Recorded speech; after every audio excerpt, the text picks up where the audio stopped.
Now I'm going to fit the coax plug to a coax cable by using the long nose pliers. Now first of all, measured off how much of the outer insulation I need to cut. I'm just marking it so I know where to take the insulation off. I'm twisting it around. As soon as I've done that, I use the end of the long nose pliers to remove the outer insulation. Now I know it's a little bit rough here, but this is really an emergency repair. So providing the inside doesn't touch the outside, it should be okay. Now I'm going to take this screen off and I'm going to wrap the braid around and make sure you haven't got too much of the stuff. And then after I've done that, I'm then going to cut the middle. Now of course, if this is going to help you, then please can you share, like and subscribe.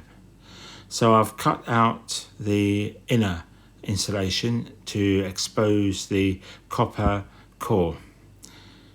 Now I'll just put on the cap and now the clamp, and now I need to put in the pin.